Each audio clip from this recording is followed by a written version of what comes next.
വയനാട് കള്ളാടിയിൽ രക്ഷാപ്രവർത്തനത്തിന്റെ ഭാഗമായുള്ള തെരച്ചിൽ ആരംഭിച്ചു. 5 പേരെ കൂടിയാണ് ഇനി മണ്ണിനടിയിൽ നിന്നും കണ്ടെത്താനുള്ളത് എന്നാണ് കരുതുന്നത്. NDRFന്റെ നേതൃത്വത്തിൽ വിവിധ ഭാഗങ്ങളിലായി തിരഞ്ഞാണ് തെരച്ചിൽ നടക്കുന്നത്. 3 പേരുടെ ജീവൻ നഷ്ടപ്പെട്ടു എന്നുള്ള ഔദ്യോഗിക സ്ഥിരീകരണമാണ് ഇപ്പോൾ കഴിഞ്ഞ ദിവസവും പുറത്തു വന്നത്. വിവരങ്ങളുമായി കള്ളാടിയിൽ നിന്ന് അരുൺ കൊടുങ്ങൂരും മിഥുൻ പിള്ളയും ചേരുന്നു. ആദ്യം അരുൺ കൊടുങ്ങൂർ. അരുൺ, രാവിലെ തന്നെ മണ്ണുമാറ്റൽ പ്രക്രിയ ആരംഭിച്ചിട്ടുണ്ടോ? കാലാവസ്ഥ എങ്ങനെയാണ്? ഇന്നലെയൊക്കെ മഴ പെയ്യുന്നത് വലിയ തടസ്സമായിരുന്നു.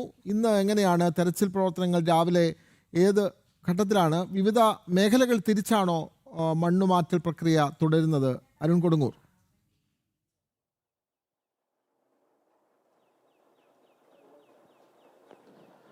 തീർച്ചയായും എന്തായാലും ഇന്നലെ വലിയ രീതിയിലേക്ക് മഴ വലിയ രീതിയിലേക്കൊരു ആശങ്ക സൃഷ്ടിച്ചിരുന്നു. ഇന്നും സമാനമായ രീതിയിലേക്ക് മഴ ഉണ്ടാകുമെന്നുള്ള ഒരു പ്രതീക്ഷ തന്നെയാണ് ഉള്ളത്. ഇന്ന് റെഡ് അലേർട്ടാണ് ജില്ലയിലുള്ളത്. അതുകൊണ്ട് തന്നെ ഈ തിരച്ചിൽ വലിയ ദുഷ്കരമാകുമെന്നുള്ളതാണ് ഏറ്റവും പ്രധാനമായി നമുക്ക് മനസ്സിലാക്കേണ്ടത്. എന്തായാലും അല്പസമയത്തിനുള്ളിൽ തന്നെ ഇന്നത്തെ വിശദാംശങ്ങൾ മന്ത്രിമാർ, ജില്ലയുടെ ചുമതലയുള്ള മന്ത്രി ടി സിദ്ദിഖും അതോടൊപ്പം തന്നെ AP അനിൽകുമാർ അടങ്ങുന്ന മന്ത്രിമാരുടെ സംഘം ഇവിടെ ഗസ്റ്റ് ഹൗസിലുണ്ട്.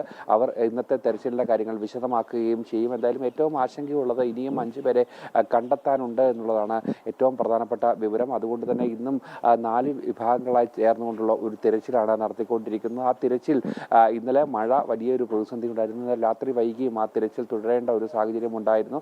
അതോടൊപ്പം തന്നെ കൂടുതൽ NDRFന്റെയും അതോടൊപ്പം തന്നെ ഫയർഫോഴ്സിന്റെയും പോലീസിന്റെയും കൂടുതൽ ഉദ്യോഗസ്ഥരെ വിന്യസിച്ചുകൊണ്ടുള്ള നടപടികൾ ഇന്നലെയൊക്കെ തന്നെ ഈ പ്രദേശം കേന്ദ്രീകരിച്ചാണ് ഈ തെരച്ചിൽ നടത്തിയതെങ്കിൽ ഇന്ന് സമീപത്തോടെ ഒരു പുഴ ഒഴുകുന്നുണ്ട്. ആ പുഴ കേന്ദ്രീകരിച്ച് കൂടി തെരച്ചിൽ നടത്താനാണ് തീരുമാനം. ഇന്നലെ വൈകിട്ടോടെ ആ തെരച്ചിൽ ആരംഭിക്കുകയും ചെയ്തു. എന്തായാലും മുഖ്യമന്ത്രി അടക്കമുള്ള ആളുകൾ ജില്ലയിലേക്ക് എത്തിയിട്ടുണ്ട്. എന്തായാലും രക്ഷാപ്രവർത്തനം പൂർത്തിയായതിനു ശേഷം പുനരധിവാസം എന്നുള്ള ഒരു വലിയ പ്രക്രിയയിലേക്ക് പോകണം എന്നുള്ള കാര്യമാണ് മുഖ്യമന്ത്രി അടക്കം പറഞ്ഞിരിക്കുന്നത്. എന്തായാലും അല്പസമയത്തിന് ഉള്ളിൽ തന്നെ മന്ത്രിമാർ അടങ്ങുന്ന സംഘം മാധ്യമങ്ങളെ കാണും. ഇന്നത്തെ തെരച്ചിലിന്റെ കാര്യങ്ങൾ അതോടൊപ്പം തന്നെ നിലവിലുള്ള അപ്ഡേഷനുകൾ എല്ലാം തന്നെ ഇവർ മാധ്യമങ്ങളോട് പങ്കുവെക്കുമെന്നാണ് മനസ്സിലാക്കുന്നത്. അല്പസമയത്തിൽ തന്നെ അവരുടെ പ്രതികരണം ഉണ്ടാകുകയും ചെയ്യും. എന്തായാലും വലിയൊരു ദുരന്തത്തിൽ പകച്ചു നിൽക്കുകയാണ് ഈ നാട് ഒന്നാകെ.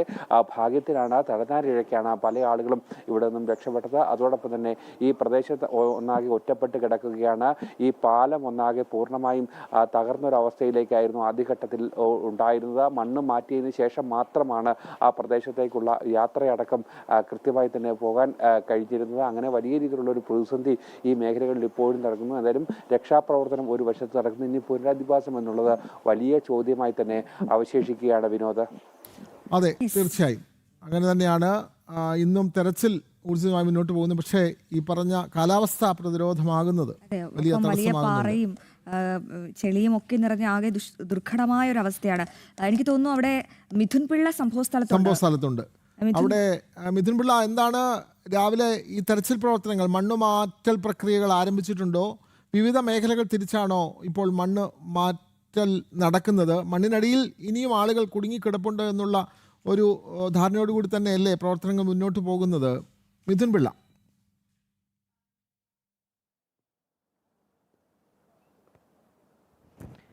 Vinod, Aswathy, good morning. ഇപ്പോൾ ഗുഡ് മോർണിംഗ് ആണോ എന്ന് അറിയത്തില്ല. കാരണം നമ്മൾ അങ്ങനെ ഒരു സാഹചര്യത്തിലാണ് ഇവിടെ നിൽക്കുന്നത്. അത്തരമൊരു ദുരന്ത ഭൂമിയിലാണ് നിൽക്കുന്നത്. ഇന്ന് ഇനിയും 5 പേരെയാണ് ഈ മണ്ണിനടിയിൽ നിന്ന് കണ്ടെത്തുവാനുള്ളത്. ഇതുവരെ തിരച്ചിൽ തുടങ്ങിയിട്ടില്ല. നമുക്കറിയാം, വയനാട്ടിൽ ഇന്ന് റെഡ് അലർട്ടാണ്. ശക്തമായ മഴ രാവിലെ തന്നെയുണ്ട്. കഴിഞ്ഞ ദിവസങ്ങളിലും സമാനമായൊരു സാഹചര്യം തന്നെയാണ് വയനാട്ടിൽ ഉണ്ടായിട്ടുള്ളത്. കാരണം മഴ വലിയ തോതിൽ ഈ ഒരു തെരച്ചിലിന് വലിയ രീതിയിലുള്ളൊരു ബുദ്ധിമുട്ട് സൃഷ്ടിക്കുന്നുണ്ട്. ഇന്നും തെരച്ചിൽ നടത്തുന്നുണ്ട്. ഇന്നലെ നടന്നതിൻ്റെ തുടർച്ചയെന്നോളം തന്നെ ഇന്നും നടക്കുന്നുണ്ട്. 4 സെക്ടറുകളായി തിരിച്ചുകൊണ്ട് തന്നെ ഇന്നും തിരച്ചിലിൽ തുടരും എന്നാണ് മനസ്സിലാക്കാൻ വേണ്ടി സാധിക്കുന്നത്. പ്രധാനമായും ഈ മണ്ണുമാന്തി യന്ത്രങ്ങൾ ഉപയോഗിച്ച് മണ്ണ് നീക്കിക്കൊണ്ടുള്ള പരിശോധന തന്നെയാണ് പ്രധാനമായും നടക്കുന്നത്. ഇതിൽ ആളുകളെ കണ്ടെത്താൻ കഴിയുമോ എന്നൊരു സംശയം തന്നെയാണ് ഇപ്പോഴും നിലനിൽക്കുന്നത്. നമ്മളിപ്പോൾ നിൽക്കുന്നത് ഈ ദുരന്തം ആദ്യം ആ ദൃശ്യങ്ങളിൽ കണ്ട മീനാക്ഷി പാലത്തിന് മുകളിലാണ്. ഈ പാലത്തിലൂടെയുള്ള ഗതാഗതം ഇപ്പോൾ ഭാഗികമായി പുനഃസ്ഥാപിക്കാൻ കഴിഞ്ഞിട്ടുണ്ട്. പല മേഖലകളിലും വലിയ തോതിൽ മൺകൂനയായിട്ട് തന്നെ ഇപ്പോഴും നിൽക്കുന്നുണ്ട്. അത് നീക്കുക എന്നുള്ളത് വളരെ ശ്രമകരമായ ഒരു ദൗത്യമായി തന്നെ നിൽക്കുന്നുണ്ട്. ഏത് ഭാഗത്താണ് ഈ ആളുകൾ കുടുങ്ങിക്കിടക്കുന്നത് എന്നതിനെ സംബന്ധിച്ച് ചില കാര്യങ്ങളൊക്കെ തന്നെ NDRF സംഘം അടക്കം സ്പോട്ട് ചെയ്തിട്ടുണ്ട്. ആ പ്രദേശങ്ങൾ കേന്ദ്രീകരിച്ചുകൊണ്ട് പരിശോധന തുടരുമെന്നാണ് മനസ്സിലാക്കാൻ വേണ്ടി സാധിക്കുന്നത്. ഇന്നലെ മുഖ്യമന്ത്രി VD സതീശനും അക്കാര്യങ്ങൾ തന്നെയാണ് പറഞ്ഞത്. അക്കാര്യങ്ങൾ തന്നെയാണ് പറഞ്ഞിട്ടുള്ളത്. ഏതായാലും ഈ തിരച്ചിൽ ഇന്നും തുടരും എന്നുള്ള കാര്യം തന്നെയാണ് പ്രധാനമായും പറയുന്നത്. അതിൽ ഈ വിവിധ സോണുകളായി തിരിച്ചുകൊണ്ടുള്ള പരിശോധന ഇന്നും തുടരും. അതേസമയം ഈ മീനാക്ഷി താഴേക്കുള്ള ഈ പുഴയിൽ കേന്ദ്രീകരിച്ചുകൊണ്ട് പരിശോധന നടത്താനൊരു നീക്കത്തിൽ തന്നെയാണ് ഇന്നും ഉള്ളത് എന്നാണ് മനസ്സിലാക്കാൻ വേണ്ടി സാധിക്കുന്നത്. കാരണം ശക്തമായ ഒഴുക്കുള്ള ഒരു പുഴയാണ്. ആ പുഴയിലൂടെ ആളുകൾ ഒലിച്ചു പോയിട്ടുണ്ടോ എന്നടക്കമുള്ള കാര്യങ്ങൾ പരിശോധിക്കാൻ NDRFിൻ്റെയും ഫയർഫോഴ്സിൻ്റെയും പ്രത്യേക സംഘം തന്നെ ഈ പുഴയുടെ ഒഴുക്കുള്ള ഭാഗം കേന്ദ്രീകരിച്ച് പരിശോധന നടത്തും. ഇന്നലെയും അത്തരമുള്ള പരിശോധനകൾ നടത്തിയിരുന്നു. കാരണം ഈ മണ്ണൊലിപ്പിൻ്റെ ഈ ആഘാതത്തിൽ ഈ തുരങ്കപാതയ്ക്ക് വേണ്ടിയുള്ള നിർമ്മാണ സാമഗ്രികളടക്കം വലിയ തോതിൽ ഒലിച്ച് ഈ താഴേക്ക് പുഴയിലേക്കടക്കം അടിച്ച് വന്നിരുന്നു. ആ പശ്ചാത്തലത്തിൽ ആളുകൾ അതിനകത്തടക്കം കുടുങ്ങിപ്പോയിട്ടുണ്ടോ എന്ന് ഇന്നലെ പരിശോധിച്ചിരുന്നു. ആ പരിശോധന ഇന്നും തുടരുമെന്നാണ് നമുക്ക് മനസ്സിലാക്കാൻ വേണ്ടി സാധിക്കുന്നത്. 5 പേരെ കണ്ടെത്താനുണ്ട്. 3 മരണം നിലവിൽ സ്ഥിരീകരിച്ചിട്ടുണ്ട്. അതിൽ 7 പേർ ഇപ്പോഴും ആശുപത്രിയിലുണ്ട്.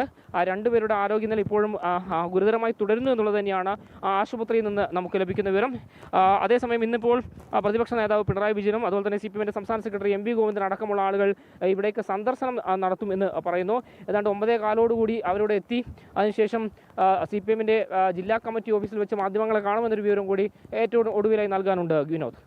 മിഥുൻ, എന്തായാലും സുരക്ഷിതനായി തുടരുക, സുരക്ഷിതനായി മാത്രം വാർത്തകൾ റിപ്പോർട്ട് ചെയ്യുക. ഇപ്പോഴും അവിടെ മഴ തുടരുന്നൊരു സാഹചര്യം നിലവിലുണ്ട്. നമുക്ക് ദൃശ്യങ്ങളിൽ കാണാം.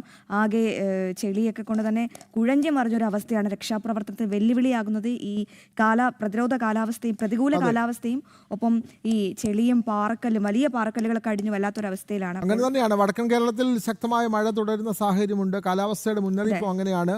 കോഴിക്കോട് ജില്ലയിലും ഒക്കെ തന്നെ ഇന്ന് റെഡ് അലർട്ട് ഉണ്ട്. അത് മാത്രമല്ല കാസർഗോഡും ശക്തമായ മഴയും കാറ്റുമുണ്ട്. നമ്മുടെ പ്രേക്ഷകൻ പറഞ്ഞിട്ടുള്ളത് പപ്പൻ കാഞ്ഞങ്ങാട് പറയുന്നത് കാഞ്ഞങ്ങാട് സൗത്ത് സ്കൂളിന്റെ മേൽക്കൂര കാറ്റിൽ പറന്ന് അടുത്ത പറമ്പിലെ തെങ്ങുകൾക്ക് മുകളിൽ പോയി എന്നുള്ള തരത്തിലാണ്. അപ്പോൾ ശക്തമായ കാറ്റാണ് കാസർഗോഡ്.